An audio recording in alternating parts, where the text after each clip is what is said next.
Can you guys introduce Mommy? Spill the beans with Dr. Jill. Hi, everyone. Thank you so much for joining us on today's episode of Spill the Beans with Dr. Jill. As always, I have an amazing guest. What's special about this guest, I will share, is that I got to be a part of their research. I can't wait to share with you what they decided to do for their topic, but would love for them to introduce themselves today. Dr. Jill, thank you so much for having me today. It's an honor and privilege to be here with you and just to bask in your presence. Come on now. I'm Dr. Danielle Desjardins. I use she, her pronouns. I'm coming to you live from Commonwealth Avenue in Boston, Massachusetts. I am the Director of Academic Advising and Student Services at the Questrom School of Business. And I'm really excited to be here and have conversation about something that is important to both of us. Do your students call you Dr. D? They call me Dr. Danielle, which I love. Dr. Danielle, I love that too. Yeah. Well, so tell us what your research was about. So once upon a time when I was doing my research, I had this really strong interest in how we, as folks who work in higher ed, many of us work in academic advising, excuse me, student services, student affairs, what have you. I was really interested to see how we were impacted by the work that we did. My interest in this came from um, at the time when I was in my doctoral program, I was working at a different institution in Connecticut, and it was during COVID.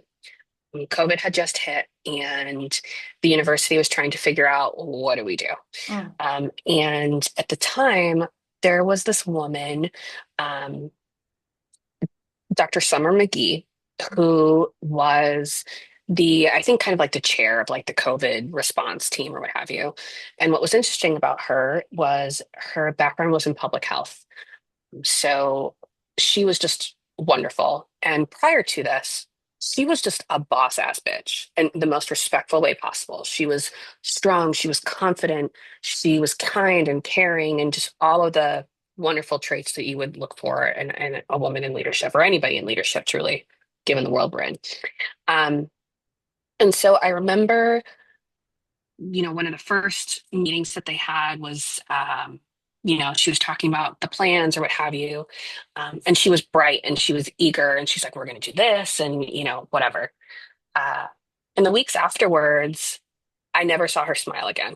I could see that she was just beaten down and stressed. I mean, we all were, but I couldn't imagine the burden that she had to carry. And that's a phrase that I use a lot, like the burden that she had to carry to make sure our students were safe, our faculty and staff were safe, all of the things.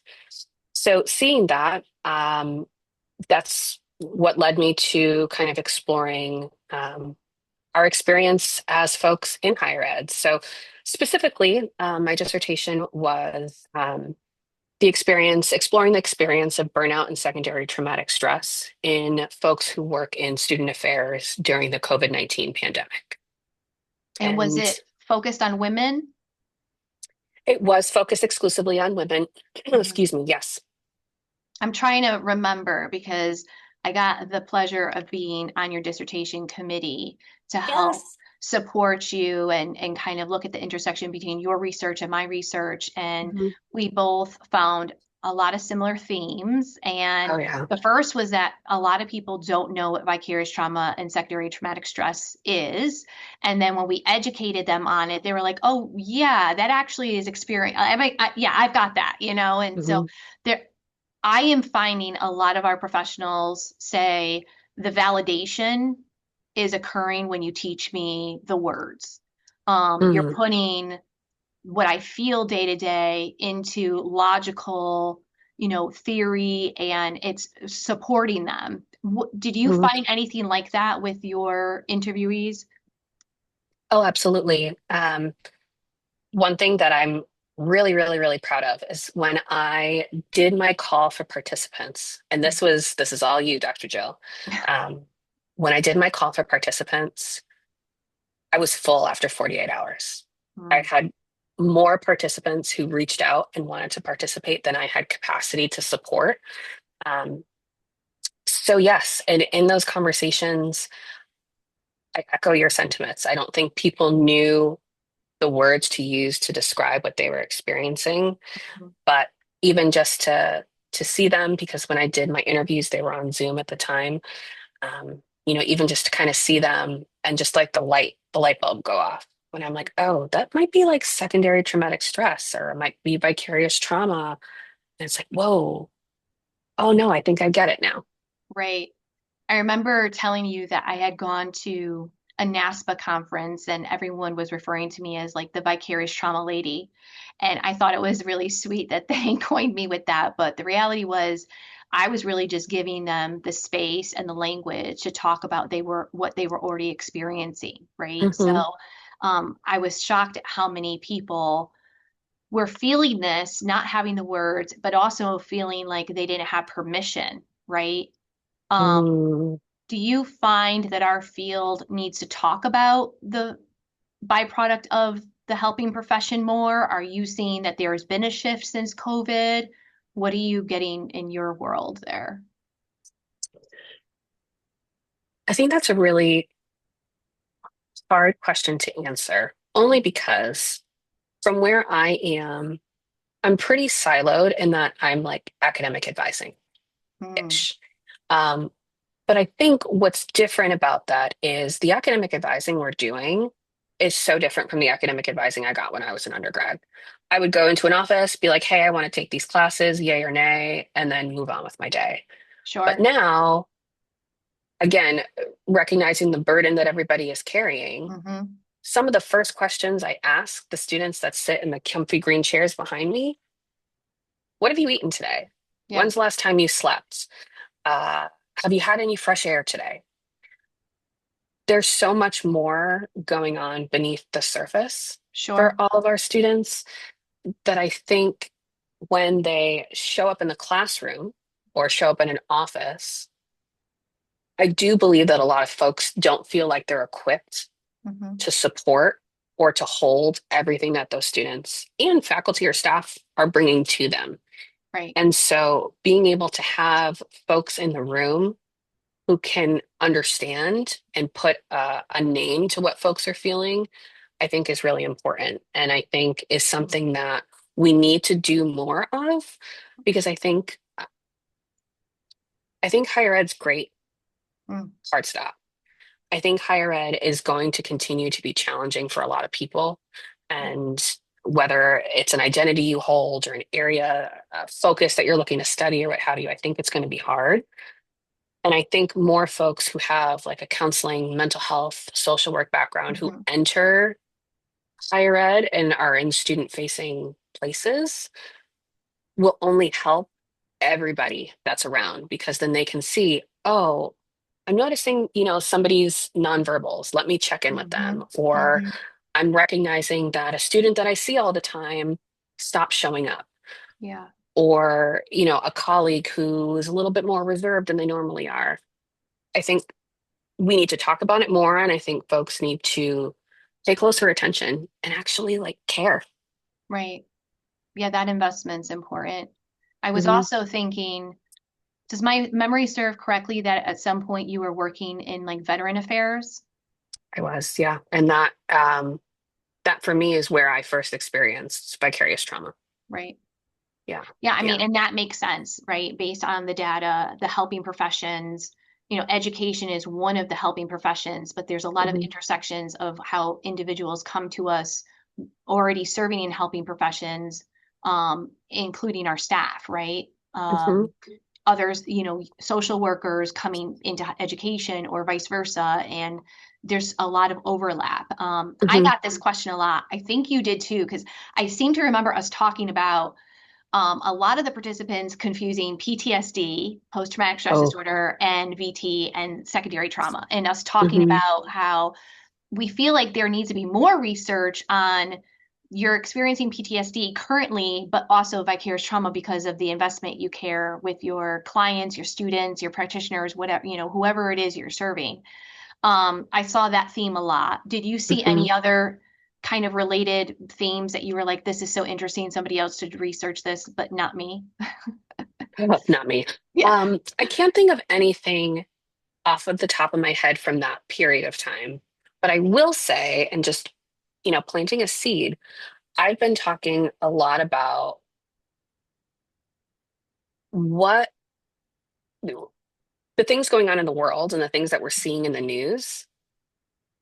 How is that stress being like ingrained in us? Oh, right. And how is this going to manifest in like 40 years, God willing, right? How old am I? I'm 37, right? So when I'm, in my 60s, am I going to make it to 60 because I've been so stressed in my 30s? So that's Hmm. just something that I've been thinking about of just the things that we've experienced now, Yeah. whether it's with immigration or the presidency, what have you, you name it. Um, how is that manifesting now, and how is that going to impact us in the years to come and shape the things that we do, the life we live, the people we love, the spaces we take up? I think about that quite a Yeah, bit. I do too. I think that's why there's been such a push for participants to want to go through one of my workshops or a workshop similar to mine because they want like those coping strategies. They want to be Mhm. able to say, I like this job. And you and I just talked about how like we love our job, but that doesn't mean we need to love all of the elements that come with the job, right? Yep. And learning different strategies to be able to manage your vicarious trauma is really, really important, right? We talk a lot about self-care. I also talk Mhm. about group care and what the differences are and how supervisors need to play in a role in supporting your vicarious trauma. Are there any strategies that you're currently doing at work that either is supported by your supervisor or that you've instilled and said, this is finite, I am doing this because I am an expert in this area and this is what I need to do for me? Yeah. Anytime that I have a couple of things. So, one of the things that I do when the semester is going on is in my role, I typically see all of the high need, super acute students situations. Yeah. So again, that's a lot to hold, especially Hmm. if, it's already a busy day.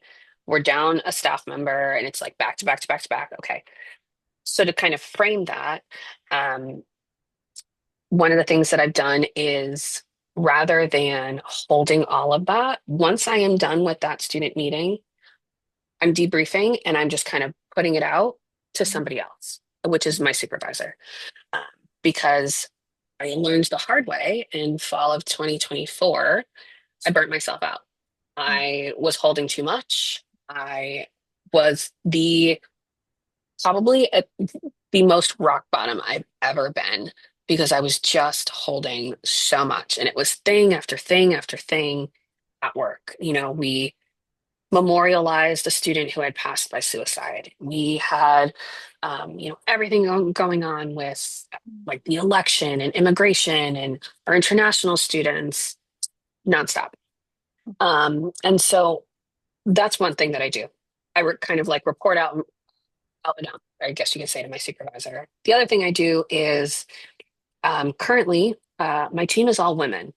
And so one of the important things that I do is I have check-ins with them once a week. Mhm. And I'm not starting the check-in with, hey, how's work going? It's like, hey, how are you? How's your family?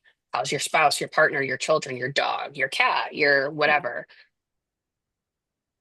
I think, and I forget, it might have been through like the Guardian, the publication, but there's an article that came out about hypernormalcy Mm. and this concept that we need to keep moving and producing and being at our peak when shit's falling, literally shit is on fire around us. What do you expect for us to do? And so, excuse me, I lead with that. It's like we are humans. You are humans Mhm. first. We are here to do a job in literally one of the most challenging periods of time that many of us have ever experienced. Um, so I keep that and I center that, Mhm. and we might have a one-on-one, and I may never even ask you about how work is going because you might be talking to me about something going on at home or a challenge that you're experiencing. And I Yeah, I think love just that you mentioned that. One of the yeah. things I was just talking to a colleague about was the idea that a one-on-one is for the employee, not for the Mhm. supervisor. And I was Mhm. surprised on how many supervisors create like an agenda for their one-on-ones with their staff. And I said, it should be the other way around, right? Like that's Mhm. your time. So reframing that might even be like really solid advice for anyone out there, Absolutely. because I love that you're saying sometimes your one-on-ones have nothing to do with work. That Hmm. is like huge for some people. Like that idea alone would be off the chart for some, like corporate America. Yeah. Oh, yeah. That is not necessarily the approach. But when you work with like a staff employee centered model, and you say, but we need to talk about you being a caregiver for your parent, and the stress of that and what you need in order to get to your sales goals or whatever, the task at hand. Right. When we treat individuals holistically, we end up producing better quality, right? Absolutely. Which every company is going to want. They don't want to Mhm. have to rehire staff and onboard and recruit and train and all of that. So, Costly. yeah, totally, very much so. Um, the other thing that I I think was wondering, yeah. I was just going to say one other thing that I would add that I've done is depending on kind of what's going on in the news, if I have a staff meeting that week, I'll start with that. And I'll Oh, start with, I know, whatever happened this week in the news or last week as we're coming into this week is really heavy. Want to hold space for that. If folks want to talk about it, yeah. we can do that here. If you want to talk with me afterwards, we can do that. Or if you want some additional resources, here's X, Y, and Z, and I'll send that out to everybody afterwards. That's something that folks have told me afterwards that they've appreciated the acknowledgement, number one, Yeah. and number two, they've appreciated the space to be able to do that because for some of them, they may not have counterparts or community where they feel comfortable to have those conversations. But here they've been fortunate enough to do that. I was going to say that it sounds like you're using a very a model for your students that you're advising, but also the colleagues that you work with and your team. You use an approach of let me give you the space and you step in and share what you think is important for me to know, and then we'll go from there. I love that approach. Our time is running out together, but I did want to end asking you what I'm asking everyone, which is if you had one word or one phrase to spill the beans with me today, what would it be, Dr. Danielle? Oh, I thought about this quite a bit. And I think my phrase would be own it. And that you could interpret that however you'd like. If you screw up, own it. Mm. If you did something really great and somebody's giving you a compliment, take it and own it. You did it. Us as women, we're always like, oh, well, no, so and so. No, bitch, just take the compliment. You earned it. You did the work. Own it. Um, and I think it's just so much of what's happening around us is so far out of our control. But if we have better command of the things that we do have control over, we can really own it and we can better shape how we experience it and how we experience other folks and going from there. I love that message.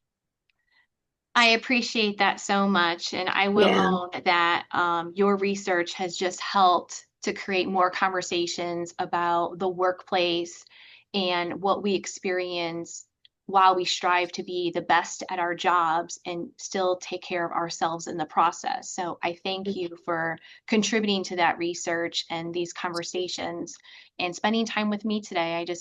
I love seeing you and spending time with you, and Yeah. I really appreciate it. It was so good to see you, Dr. Jill. It's been so long. Yes.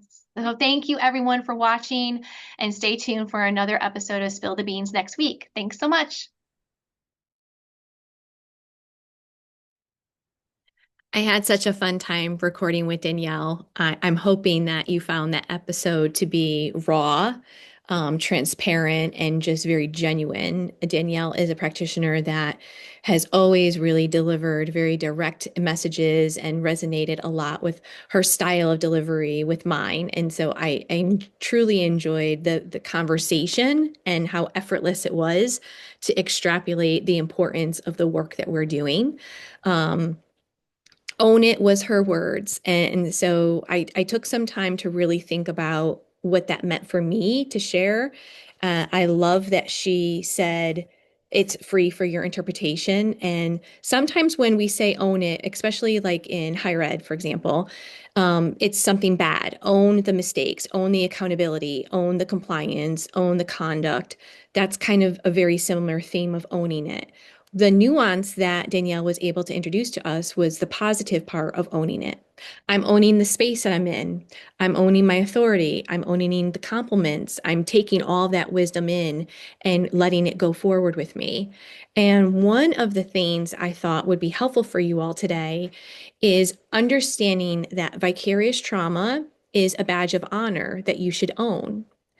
And very often, previous theorists like Dr. Figley said there was a cost of caring, as in it's a penalty. This is secondary trauma is going to happen because of the profession that we have chosen to be in, right? That's a byproduct of the job, and we understand that. But there is a blessing in that. There's a blessing that we are individuals that are so caring and so invested in the well-being of the practitioners, the clients, the students, customers that we're serving, that we are able to be fully available for support. And I know that you all have had an example in your personal lives or even at work where someone has tapped out of the conversation and they're doing the minimal work, not giving you the customer service that you would want. And for us to be our true, authentic self and just kind of be present, we need to own what we need in that environment, what we need at work, what we need for time off or a break or relaxation or whatever it is. In order for us to be 100% and sparkle, we need to own what that's going to look like for us, and no one can take that away from us. So I found that to be very valuable language, owning it and a new frame on that. Thank you so much for watching.